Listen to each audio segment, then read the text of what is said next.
বিজ্ঞানী max Planck, এই ছবিতে দেখতে পাচ্ছ, এর নাম ম্যাক্স প্লাঙ্ক।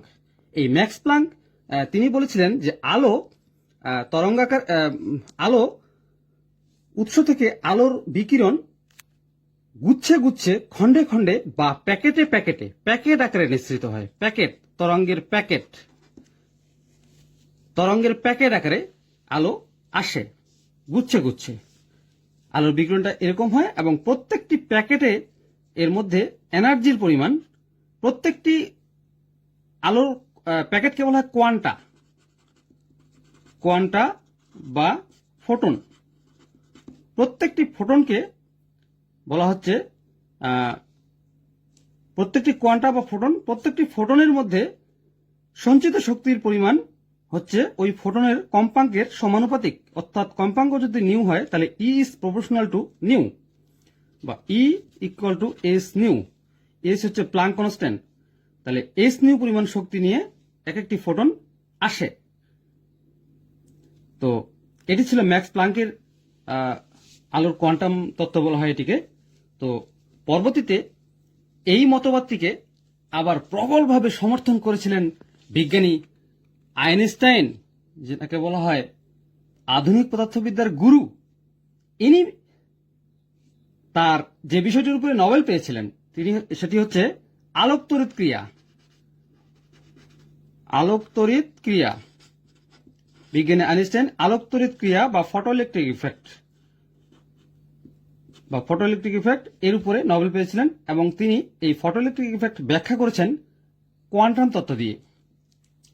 তো ম্যাক্স প্ল্যাঙ্কের এজন্য এই ম্যাক্স প্ল্যাঙ্কের কোয়ান্টাম তত্ত্বটাকে অনেক সময় আইনস্টাইনের কোয়ান্টাম তত্ত্বও বলা হয়। এই কোয়ান্টাম তত্ত্বের সাহায্যে photoelectric effect, Compton effect, Raman effect ইত্যাদি ব্যাখ্যা করা যায়, বাট ব্যতিচার, অপবর্তন, সমবর্তন ব্যাখ্যা করা যায় না। ব্যতিচার, সমবর্তন, অপবর্তন ব্যাখ্যা করতে গেলে হাইগেনের তরঙ্গ তত্ত্বের আশ্রয় নিতে হবে। তো দেখা যাচ্ছে যে বিভিন্ন ব্যতিচার, সমবর্তন, অপবর্তন, প্রতিফলন, প্রতিসরণ ব্যাখ্যা করতে গেলে তরঙ্গ তত্ত্বের আশ্রয় নিতে হচ্ছে।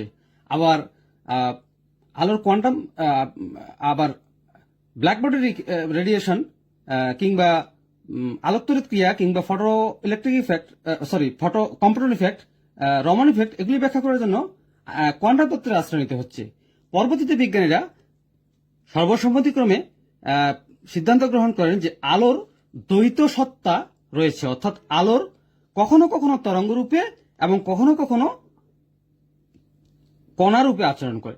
এই জন্য আলোকে বলা হয় আলোর দ্বৈত নীতি। এটিকে বলা হয় আলোর দ্বৈত নীতি বা দ্বৈত সত্তা নিয়ে চলে আলো, মানে কখনো কখনো তরঙ্গ রূপে এবং কখনো কখনো কণা রূপে আচরণ করে। তো এরই মাঝে একটি গুরুত্বপূর্ণ, খুব ইম্পর্টেন্ট একটি তত্ত্ব নিয়ে এসেছিলেন 1864 সালে বিজ্ঞানী ম্যাক্সওয়েল। এটিকে বলা হয় তাড়িত চৌম্বক তত্ত্ব, আলোর তাড়িত চৌম্বক তত্ত্ব। এর সাহায্যে সমবর্তনটাকে খুব ভালোভাবে ব্যাখ্যা করা যায়। তাড়িত চৌম্বক তরঙ্গটা কি, এখন সেটি আমাদের দেখার বিষয়, খুব মনোযোগ সহকারে দেখতে হবে বন্ধুরা। তো আমরা এখন আলোচনা করব তাড়িত চৌম্বক তরঙ্গ কি। আমরা কিন্তু জানি তড়িৎ, এই বইয়ের চতুর্থ অধ্যায়ে তড়িৎ প্রবাহের চৌম্বকীয় ক্রিয়া অধ্যায় আছে যে তড়িৎ ক্ষেত্র, যেখানে তড়িৎ ক্ষেত্র আছে সেখানে চৌম্বক ক্ষেত্র আছে, যেখানে চৌম্বক ক্ষেত্র আছে সেখানে তড়িৎ ক্ষেত্র আছে। পরিবর্তনশীল তড়িৎ ক্ষেত্র এবং পরিবর্তনশীল চৌম্বক ক্ষেত্র এর পরস্পর সমকোণে যদি অবস্থান করে তাহলে উভয়ের সমকোণে 3 × 10⁸ মিটার পার সেকেন্ড বেগে একটি তরঙ্গ সঞ্চালিত হয়। এই তরঙ্গটিকে বলা হয় তাড়িত চৌম্বক তরঙ্গ, এবং এটি মূলত আলোর বেগ। এটি হচ্ছে আলোর বেগ। আরেকবার বলি যে এই দিকে এটিকে আসলে এই যে এখানে দুইটা তরঙ্গ দেখতে পাচ্ছ, এই স্টেপ দেওয়া একটা তরঙ্গ, আরেকটা হচ্ছে ব্লু কালারের তরঙ্গ। এই তরঙ্গটা এই দিক দিয়ে এসে, এই দিক দিয়ে এসে, এই দিক দিয়ে এসে, এদিক দিয়ে গেছে। আবার এটার সঙ্গে সমকোণে স্থাপিত আরেকটি তরঙ্গ, এই যে ব্লু তরঙ্গটা, এই তরঙ্গটা, এই দুইটাই কিন্তু পরস্পর সমকোণে অবস্থিত। আবার এই দুইটার সঙ্গে, উভয়ের সঙ্গে সমকোণে অবস্থিত এই যে রেড কালি দিয়ে, লাল কালি দিয়ে যে একটা দাগ দেওয়া আছে, এটা হচ্ছে এই দুইটা তরঙ্গের উভয়ের সঙ্গে সমকোণে, অবস্থিত এই এই তরঙ্গটা, এটা হচ্ছে আলোর বেগ এইদিকে। আর এই দুইটা তরঙ্গ হচ্ছে, একটা হচ্ছে ই মানে তড়িৎ ক্ষেত্র, এটাকে যদি ই ধরি তাহলে এটাকে বি ধরতে হবে। এই দুইটার উভয়ের সমকোণে এই তরঙ্গটা চলছে 3 × 10⁸ মিটার পার সেকেন্ড। এটিকে বলা হচ্ছে 3 × 10⁸ মিটার পার সেকেন্ড বেগে তাড়িত চৌম্বক তরঙ্গ। এর দিক হচ্ছে এইদিকে। এটি টু ডাইমেনশনাল স্পেসে দেখানো একটু কষ্টকর হয়ে পড়ে, এই জন্য আমি তোমাদের কলম দিয়ে দেখাচ্ছি।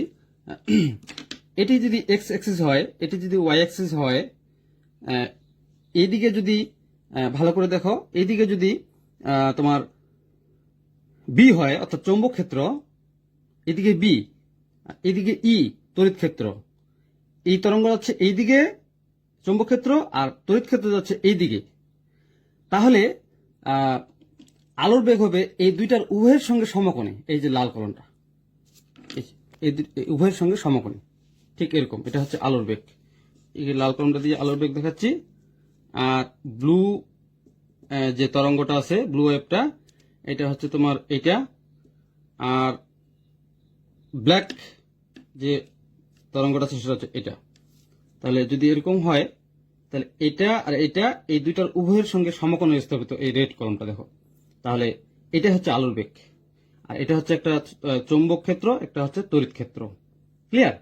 তো তাহলে এখান থেকে ম্যাক্সওয়েল দেখিয়েছেন যে পরিবর্তনশীল তড়িৎ ক্ষেত্র এবং পরিবর্তনশীল চৌম্বক ক্ষেত্র উভয়ের সমকোণে 3 × 10⁸ মিটার পার সেকেন্ড বেগে একটি তরঙ্গ সঞ্চালিত হয়। এই তরঙ্গটি আলোর বেগ, এবং আলো এইভাবে তরঙ্গাকারে চলে তড়িৎ ক্ষেত্র এবং চৌম্বক ক্ষেত্রের সম্মিলিত পর্যাবৃত্ত আন্দোলনের ফলে। তাহলে এখান থেকে বোঝা গেল যে তাড়িত চৌম্বক তরঙ্গ হচ্ছে ই এবং বি অর্থাৎ তড়িৎ ক্ষেত্র এবং চৌম্বক ক্ষেত্রের ভেক্টর গুণফলের সমান, ই ক্রস বি এর সমান, এবং ই ক্রস বি এর দিকটাই হবে ভেলোসিটি অফ লাইট সি এর দিক। ঠিক আছে? এবং এখান থেকে আরো বোঝা গেল যে তাড়িত চৌম্বক তরঙ্গের জন্য আমাদের অবশ্যই একটি ত্বরিত চার্জ, স্থির চার্জ হলে হবে না, ত্বরিত চার্জ লাগবে। ত্বরিত বা গতিশীল চার্জ হতে হবে, কারণ তড়িৎ ক্ষেত্র এবং চৌম্বক ক্ষেত্র কখনোই স্থির চার্জে হবে না, গতিশীল চার্জের দরকার হবে। গতিশীল চার্জ হলে তড়িৎ ক্ষেত্র এবং চৌম্বক ক্ষেত্র উৎপন্ন হবে, এবং তার উভয়ের সমকোণে একটি তাড়িত চৌম্বক তরঙ্গ উৎপন্ন হবে, সেটি আলোর বেগের দিক। আরো বোঝা গেল এখান থেকে যে আমাদের গতিশীল চার্জ হতে হবে, ই এবং বি এর সম্মিলিত পর্যাবৃত্ত আন্দোলনের ফলে এটি উৎপন্ন হচ্ছে, এই তাড়িত চৌম্বক তরঙ্গটি। এবং এটিও বোঝা গেল যে এটি একটি আর তরঙ্গ, কারণ উভয়ের সমকোণে এই তরঙ্গটা উৎপন্ন হচ্ছে। তো এটি হচ্ছে ম্যাক্সওয়েলের তড়িৎ চৌম্বকীয় তরঙ্গ।